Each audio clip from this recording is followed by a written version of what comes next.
Sziasztok! Az ikerlángoknak készítünk most egy helyzetfelmérő kirakást, de mielőtt belekezdenék, előtte figyelmetekbe ajánlom még azt, hogy vasárnap, azaz augusztus 4-én estig, éjfélig van még lehetőség arra, hogy a csatornatagként kérjétek a személyes ajándékkivetést, illetve még egy dologról tájékoztatnálak benneteket, hogy hétfőn, tehát vasárnap estig van ez az ajándék, és hétfőn a bejegyzések között teszek közzé egy olyan tájékoztatást, egy olyan kurzusról, amelynek az a lényege, hogy 4 hónap alatt nagyon intenzív munkával, önmunkával karácsonyra lehetőség lesz mindenkinek, aki ebben részt vesz, arra, hogy teljesen más szemszögből lássa az életét, a párkapcsolatát, és a karácsonyt már egy új nézőpontból tudja szemlélni. Megérti általa, hogy milyen dolgok hátráltatták az életét, milyen olyan minták, amikről még csak fogalma sem volt. Milyen átkok, idézőjeles átkok azok, amik visszatartották őt attól, hogy boldognak érezhesse magát, vagy a kapcsolatát, vagy a kapcsolatait, és akkor ezzel kapcsolatosan fog hétfőn megjelenni egy bejegyzés, amiben a link is benne lesz, illetve azok, akik már e-bookra vagy tagként feliratkoztak, nekik direkt módon megy ki erről egy sokkal részletesebb tájékoztató, mint ami abba a bejegyzésbe belefér, vagy hát még nem tudom, de hát valószínűleg igen. És nekik is ott lesz a link, amire lehet csatlakozni, és ha valakit ez érdekel, akkor figyelje ezt a bejegyzést, mert korlátos, tehát mivel ez nagyon személyre szóró lesz, ezért nem végtelen számú lehetőség van, időbe, meg energiába nem fér bele csak néhány ember. Jó, én remélem, hogy tudok vele sok mindenkinek segíteni, és akkor vágjunk is bele most az ikerlángok helyzetének a megtekintésébe. Tehát lássuk azt a ikerlángot, aki most energiában itt van, hogy ők milyen jelenlegi helyzetben van az ő kapcsolódásuk, mit lehet erről megtudni. Lássuk, mit lehet erről az ikerlángról megtudni, aki most itt van.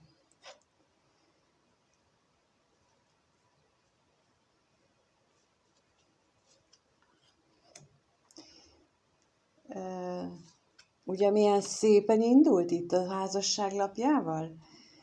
Amikor először én is kihúztam és megláttam, hát azt gondoltam, hogy ez nagyon szép. És akkor jött a remény, hát még az is nagyon szép. Na de a szerencsétlenség, kevés pénz és a szomorúság, ez nekem egy olyan dinamikát mutat inkább, hogy ez a pár mindkét fele reménykedik abban, hogy ők tudnak együtt lenni valamikor, nem tudják még, hogy mikor. Nagyon távolinak tűnik pillanatnyilag az, hogy ez mikor valósul meg, mert tele van ez az egész kapcsolódás peksorozattal, szerencsétlenséggel, semmi nem jön össze, se pénz nincsen, tehát minden, ami az útjukba állhat, az oda is áll. És emiatt elég nagy a szomorúsága a felekben. De megkérdezzük most itt, hogy mi ez a szerencsétlenség? Van-e esetleg konkrét dolog arra, vagy utalás, hogy mi ez a szerencsétlenség? Milyen szerencsétlenségek azok, amik itt a középpontban állnak?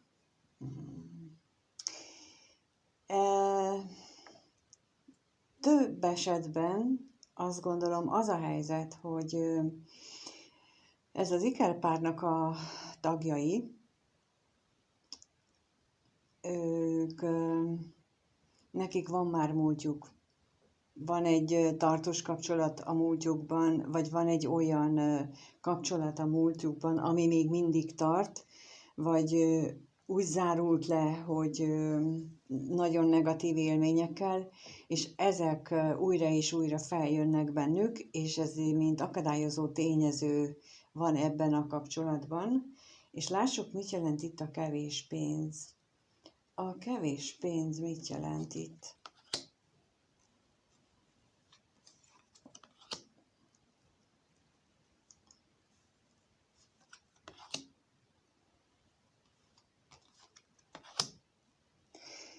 Igen, ugye kijött rá az utazás, a bíró, a váratlan öröm és a ház, és ez a kevés pénz azt jelenti itt az én értelmezésem szerint, hogy nem volt elég erős ez a kötelék ahhoz, hogy kibírjon egy olyan döntést, ami hát hirtelen, ahogy alakult a helyzet,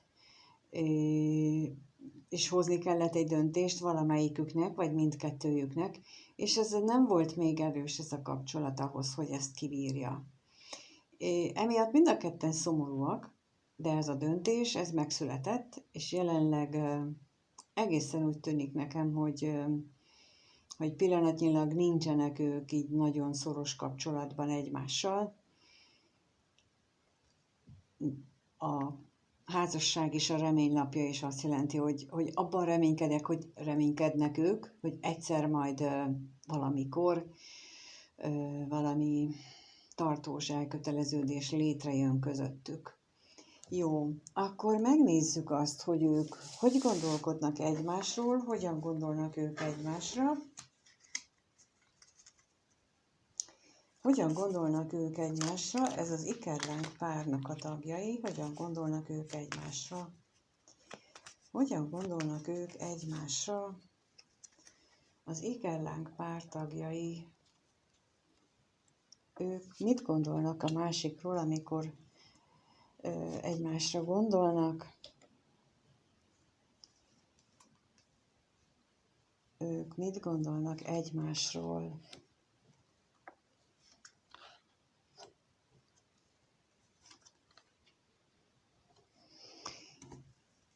Talán most ez jól látszik, az mindenképpen jól látszik, hogy ők nagyon mély szerelmet gondolnak és éreznek egymással kapcsolatosan, nagyon-nagyon mély érzéseik vannak, és nagyon-nagyon nagy félelmeik. Mindjárt megkérdezzük, hogy mik ezek a félelmek, de hogy nagyon-nagyon félnek valamitől, az biztos, és ez elég sok bosszúságot is okoz a számukra.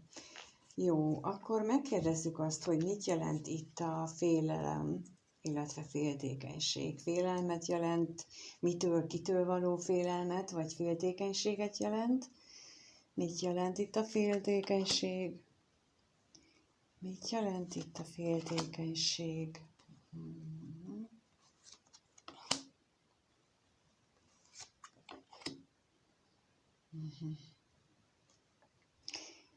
Nekem ez azt mondja, hogy félelmet jelent. Félelmet attól, hogy a meglévő távolság miatt a vágyak azok már nem is igaziak. Szóval olyan, mint amikor ők egy ideje már nem találkoztak volna, és attól félnek, hogy amire ők emlékeznek, hogy ez a mély érzelem, ami köztük van, hogy ez nem is volt igaz, vagy ők csak beképzelik ezt az egészet. Szóval ettől való félelmük, hogy hamis vágyak éltetik őket a másikkal kapcsolatosan, és illetve az, hogy a másik például hogyha így a másik vetületét nézem, hogy a másikban már ezek nincsenek meg, ezek a vágyak, pontosan a távolság miatt, hogy ezek a vágyak kihújnak benne. Jó, megnézzük azt, hogy mit jelent itt ez a bosszúság. A bosszúság az mit jelent? Mit tudhatunk meg ebből bővebben? Miért a bíró?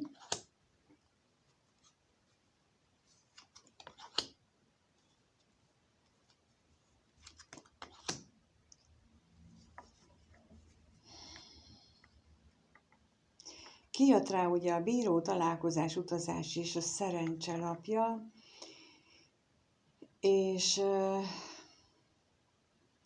lehetett köztük valamilyen vita, lehetett vagy egy megegyezéses döntés, vagy valamelyik őjük döntött, és ennek következtében a találkozások más irányt vettek.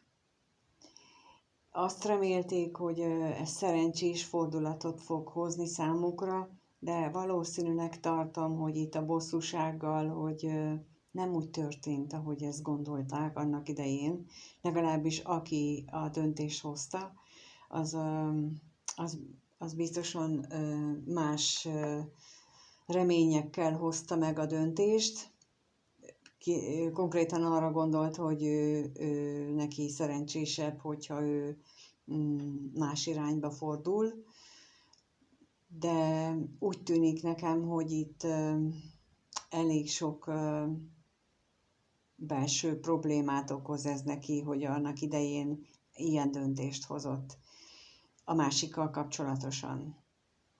Vagy egymással kapcsolatban, ha közösen hozták meg ezt a döntést. Jó, megnézzük, hogy milyen érzések vannak ő bennük most. Milyen érzések vannak. Látjuk azt, hogy a gondolataik szerint nagyon mélyen kötődnek egyik a másikhoz, de milyen érzések vannak még, ez a mély szerelem, ez milyen érzéseket takar még itt az ő érzelmeik, egymással kapcsolatos érzéseik, milyen érzések vannak bennük, mit éreznek ők egymás iránt, mit éreznek ők a másik iránt, mit éreznek ők.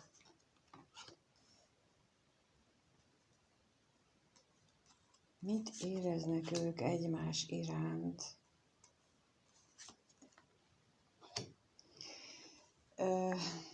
Talán a múltkori, vagy azt megelőző kirakásnál volt ugyanígy, hogy a levéllel kezdtük, üzenettel végeztünk, vagy fordítva. Tehát itt nagyon-nagyon fontos az ő érzéseikben az, hogy ők nyitott, tehát nagyon nyitottak egymás felé, nagyon mély beszélgetésekre képesek, nagyon képesek megnyílni, úgy érzik, hogy a másik az tökéletesen érti őket és meghallgatja. És ez a mély lelki érzelmek, ezek a mély lelki kötődés, ez egy nagyon hűséges, kitartó érzés bennük, amit nem is értenek.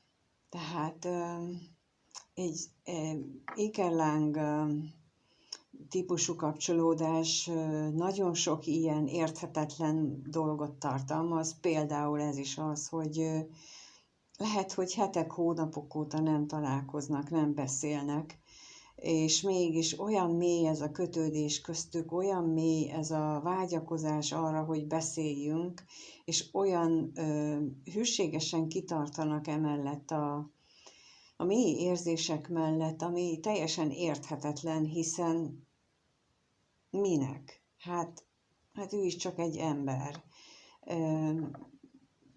Gyakran nem is tartott olyan sokáig, vagy nem is volt, amíg ők együtt voltak, nem is volt úgy, hogy együtt éltek volna, csak néha találkoztak. Tehát, hogy nem mélyült el valójában ez a kapcsolat, és mégis azt mutatják a lapok, De bizony ez nagyon is, hogy elmélyült, és ők mind a ketten úgy érzik azt, hogy ez egy olyan szinten mélyült el itt a köztük a beszélgetés, az érzések, a gondolatok, a belsőjük megosztása, amit nem is értenek, hogy miért pont ő neki nyíltak meg, miért pont vele lehet ilyen jót beszélgetni, miért pont ő, és ez nagyon sok ellentmondást okoz bennük. Megkérdezem még, hogy a levélre kapunk-e valamilyen plusz információt a levélre. A levélre. Hát úgy látszik itt tényleg volt egy döntés a múltban, mert megint a bíró és a szomorúság, úgy, ahogy az előbb is ez jött ki, hogy volt egy döntés, ami nagy szomorúságot okozott mindkettejüknek, és ez a szomorúság, ez mint érzelem nagyon is ott van jelenleg közöttük, és megkérdezzük még az ellenségre, hát ha kapunk valami információt az ellenséggel kapcsolatban. Az ellenségnél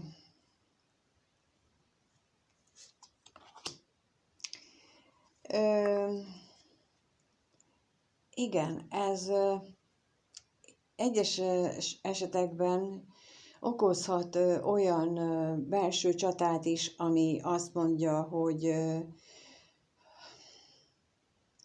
ez a döntés, ez egy olyan lezárás, vagy olyan a dolgoknak olyan átalakulását eredményezte, ami a reménytelenséget okozott az ő életükben. Tehát szomorúságot, reménytelenséget élnek meg, ugyanakkor ezt a mély kötődést is, amit nem értenek, hogy miért tartanak még itt ki mellette, nem értenek például azt, hogy miért nem tudják elengedni ezt az egészet, hiszen ők fejből eldöntötték, hogy ennek vége, és nagyon sok esetben lehet az, hogy ez elég furcsa lehet, hogy fejből eldöntöttük, de akkor miért nincs vége? Jó. Megnézzük azt, hogy lesz-e ebben a kapcsolódásban valamilyen változás a következő 1-2 hetes időszakban. Lesz-e valamilyen változás? Lesz-e kommunikáció köztük? Lesz-e találkozás? Esetleg újrakezdés? Most erre vagyunk kíváncsiak, úgyhogy arra kérdezünk rá, hogy ennél az ikerlángpárnál a következő 1-2 hétben hogyan alakul a helyzet? Hogyan alakul ennél az ikerlángpárnál a helyzet a következő 1-2 hétben? Hogyan alakul a helyzet a következő 1-2 hétben náluk, akiket most nézünk?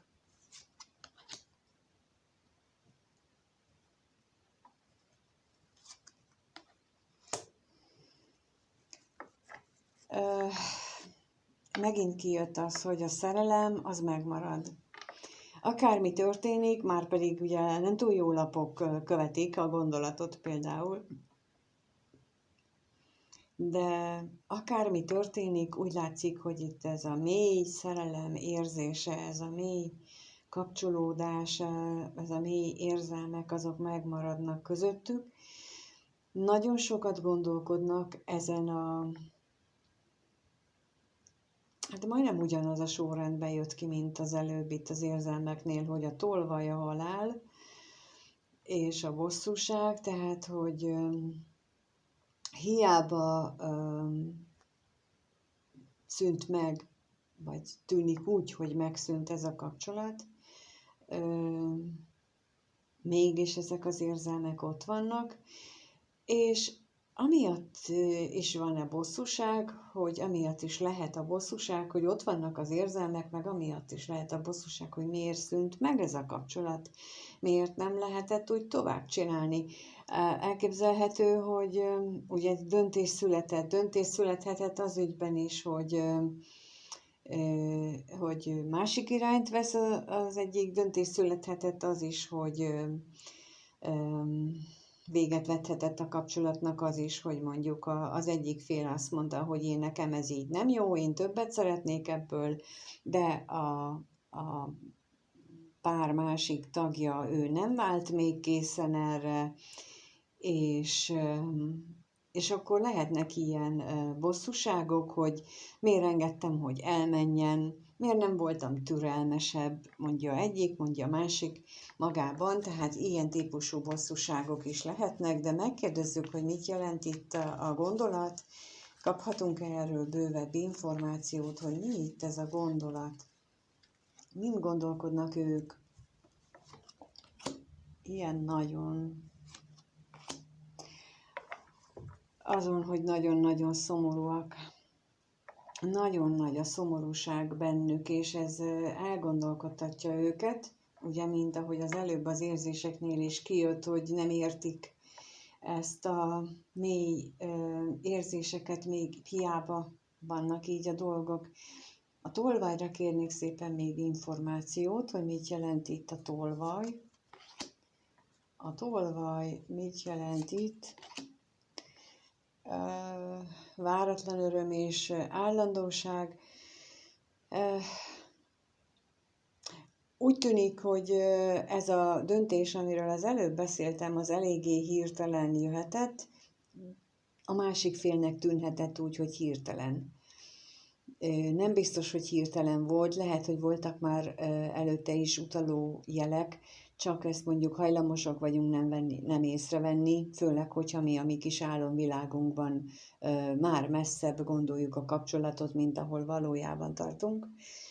És ez ilyen váratlanul érhette a pár tagjait.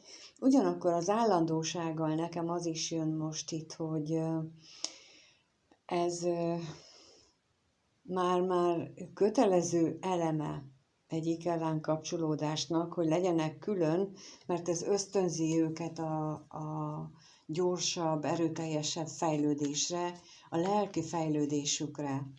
És olyan, mintha ez a váratlan öröm, így az állandóság lapjával, ez olyan, mintha így hogy direkt az élet közbe szólt volna nekik, vagy az univerzum, direkt közbehozott olyan akadályokat, ami hát ezt a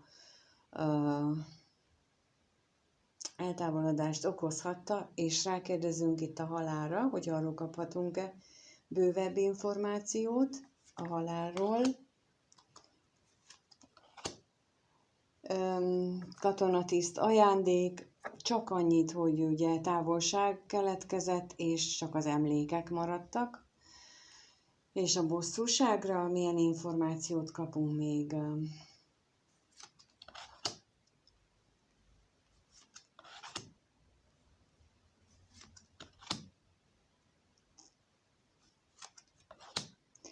És itt kijött az özvegyember, féltékenység, örvendezés és a hűség, ami azt jelenti, hogy